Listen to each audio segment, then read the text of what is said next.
Hello everyone. তো তোমরা তো এতক্ষণে বুঝতেই পেরেছো যে দীঘা থেকে আমি কিন্তু চলে এসেছিলাম মন্দারমণিতে। তো মন্দারমণিতে এসে একটু সি বিচ থেকে ফার্স্টে ঘুরে নিয়েছিলাম, তারপরে কিন্তু রুমে ঢুকেই আমি ড্রেসটাকে একটু চেঞ্জ করে নিয়েছিলাম। তার কারণ হলো এবার আমরা যাব সাইট সিনের উদ্দেশ্যে। আর ফার্স্টেই সাইট সিন বলতে আমাদের ছিল লাল কাঁকড়ার একটা বিচ, সেখানেই যাওয়ার জন্য কিন্তু আমি রেডি শেডি হয়ে একটা অটো ধরে বেরিয়ে গেছিলাম সেখানে যাওয়ার উদ্দেশ্যে। আর দেখো তোমাদের সাথে কথা বলতে বলতে আমি কিন্তু চলে এসেছি সেই বিচে। আর এই বিচটা না এতটাই নির্জন আর এতটাই ফাঁকা ছিল, আমার তো বেশ ভালো লাগছিলো। সত্যি কথা বলতে সমুদ্রকে আমার মনে হয় সবসময় ফিল করা উচিত। ওরকম কোলাহল মানে দীঘাতে যেরকম ব্যাপারটা থাকে সেরকম আমার কিন্তু একদমই আমার ভালো লাগে না। তো এই বিচে এসে বা এই মন্দারমণিতে এসে আমার কিন্তু খুব ভালো লেগেছে। তো যাই হোক, দেখো এখানে কিন্তু বাবা মা কাকু কাকিমা বোন আর দুটো ভাই সবাই মিলে আমরা কিন্তু চলে এসেছিলাম। আর বীচটা দেখো কত ফাঁকা, কি সুন্দর লাগছিলো। আর সাথে সমুদ্রের যে একটা জলের স্রোত সেটা কিন্তু বেশ ভালো লাগছিলো। আর এই দেখো এখানে কত শেল পাওয়া যাচ্ছিলো, এই শেলগুলো কিন্তু আমি অনেকগুলো কুড়িয়েছিলাম। আর কুড়িয়ে কিন্তু বাড়িতেও নিয়ে এসেছিলাম কয়েকটা। তারপরে আর কি সমুদ্র দেখলেই আমার একটু পা ভেজাতে ইচ্ছে করে। হ্যাঁ, এটা হয়তো বিচে আসার মতো ড্রেস নয়, কিন্তু একটু তো ভেজানো যেতেই পারে, সেটাই আর কি করছিলাম। এখানে ড্রেসটা নিচ থেকে একটু ভিজে গেছিলো, সেটা ফটোশ্যুট বা কিছু ভিডিও করার জন্যই কিন্তু হয়েছিল। আর আমি ইচ্ছা করেও সেটা করছিলাম।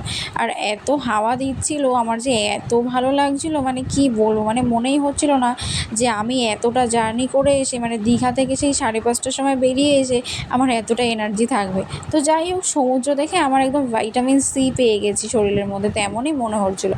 আর ওয়েদারটা একটু ভালোই ছিল, কারণ তখন রোদ রোদ ব্যাপার। দেন তারপরে কিন্তু চলে গেছিলাম আমরা আবারও হোটেলের দিকে। আর হোটেল থেকে কিন্তু আমি ড্রেসটা চেঞ্জ করে নিয়েছিলাম, কারণ এবার নামবো আমরা সমুদ্রে মানে স্নান করতে। তো তারপরেই আমরা হাঁটতে চলে গেছিলাম সমুদ্রের দিকে। তারপরে হঠাৎ করে দেখি সামনে হচ্ছে রাইড ছিল, মানে একটা বোট রাইড ছিল। সেইখানে বোট রাইডে কিন্তু আমাদের এই 8 জনকে চড়াতে লেগেছে 1000 টাকা।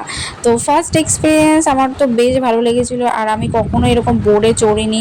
তো আমরা কিন্তু সবাই খুব এক্সাইটেড ছিলাম, এক্সাইটেড হয়ে এরকম এগিয়ে যাচ্ছিলাম আর কি।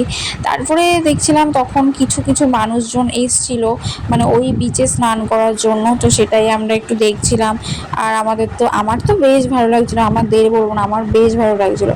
এই যে দেখো দেখতেই পাচ্ছ আমরা কিন্তু বোটে ওঠার জন্য রেডি হয়ে গেছি। আর আমাদের সবাইকে একটা করে লাইফ জ্যাকেট পরিয়ে দেওয়া হয়েছিল, আমরা সবাই সেটা ওয়্যার করে নিয়েছিলাম। এবার চলো বোটে ওঠা থাক। আর সত্যি কথা বলতে বোটে ওঠার পর এতটা ভয় লাগছিল প্রথম কি বলবো, আমি তো ফার্স্ট টাইমে ফোনই খুলতে পারিনি, মানে ফোনের ক্যামেরাই অন করতে পারছিলাম না ভয়ের চোটে। মানে এতটা জোরে চালাচ্ছিলেন, মানে আমি যে ফোনটাকে স্টেবল করে ধরবো আমি ধরতেই পারছিলাম না। তো যাই হোক, যেটুকু আর কি ভিডিও করা যায়, ভিডিও করাটা পসিবল হয়েছে, আমি কিন্তু তোমাদের সাথে সেটুকুই শেয়ার করছি। জানি ভিডিওটা ঠিকভাবে করা হয়নি, কারণ ভিডিওটা অনেকটা অস্পষ্ট ছিল। কারণ আমি যেহেতু একটা ফোন কাভার কিনেছিলাম যেগুলো প্লাস্টিকের হয়, তো ওটা থেকে না খুব একটা করা যা পসিবল হচ্ছিলো, মানে যেটুকুই করা পসিবল হচ্ছিলো আমি কিন্তু তোমাদের সাথে সেটুকুই শেয়ার করেছি। আর এখানে দেখো আমরা সবাই কিন্তু বেশ এনজয় করছিলাম, আর এই দাদাই কিন্তু আমাদের চালিয়ে নিয়ে যাচ্ছিলো। আমরা কিন্তু সমুদ্রের অনেকটা গভীরেই গেছিলাম, এটা দেখতেই পাচ্ছ তোমরা ঢেউগুলোর উপর থেকে কীভাবে আমাদের নিয়ে যাওয়া হচ্ছিলো। এগুলো দেখতে যেমন মনের মধ্যে একটা এক্সাইটমেন্ট কাজ করছিলো, তেমনি কিন্তু একটা ভালোও লাগছিলো, আবার ভয় ভয়ও কাজ করছিলো, যেটা সবার মধ্যেই হচ্ছিলো। তো যাই হোক, আমার মনে হয় জীবনে সব কিছুর এক্সপিরিয়েন্স করা দরকার, সেটা আমরাও একটু করেছিলাম আর কি। আর তোমরা কারা কারা মন্দারমণিতে বা দীঘাতে গিয়ে এরকম রাইড করেছো সেটা কিন্তু অবশ্যই আমাকে কমেন্ট করে জানিও। আর আমার মতন কারা কারা সমুদ্রপ্রেমী সেটাও কিন্তু অবশ্যই কমেন্ট করে জানিও। তারপরে দেখো আমাদের কিন্তু বোট ফোট চড়া কমপ্লিট। এবার আমরা চলে যাচ্ছিলাম আবার হোটেলের দিকে, কারণ হোটেলে গিয়ে আমরা এখন স্নান করব সুইমিং পুলে। যেহেতু আমাদের হোটেলের সুইমিং পুল অনেকটা বড় ছিল, আর আজকেই আমাদের লাস্ট ডে ছিল, মানে পরের দিন সকালবেলা মানে ভোরবেলা আমরা হোটেল ছেড়ে দিয়ে আমরা বাড়ির দিকে রওনা দেবো। সেই কারণে কিন্তু আমরা চলে যাব এখন হোটেলের দিকে। আর এই যে দেখো বাবা মা বোন কাকু কাকিমা সবাই কিন্তু এখানে সমুদ্রে স্নান করছিল। আর আমার একটুও ভালো লাগছিল না, খুব এনার্জিটা লো লাগছিলো, কারণ ঘুম হয়নি, তাই জন্য কিন্তু আমি সমুদ্রে এরকম পায়ে জল লাগাচ্ছিলাম আর কিন্তু বসেছিলাম, সেটাই আর কি তোমাদের সাথে ভিডিওতে শেয়ার করেছিলাম। তো চলো এখন চলে যাবো হোটেলের দিকে, কারণ হোটেলে গিয়ে এখন সুইমিং পুলে একটু মজা করতে হবে, নাচ গান করতে হবে, এনজয় করতে হবে।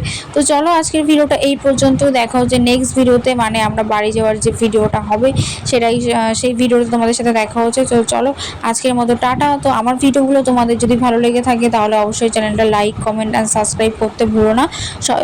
তো ততক্ষণ তোমরা সবাই ভালো থেকো, সুস্থ থেকো, আর আমার ভিডিওটা ভালো লাগলে অবশ্যই একটা লাইক, কমেন্ট আর সাবস্ক্রাইব করে দিও। তো টাটা।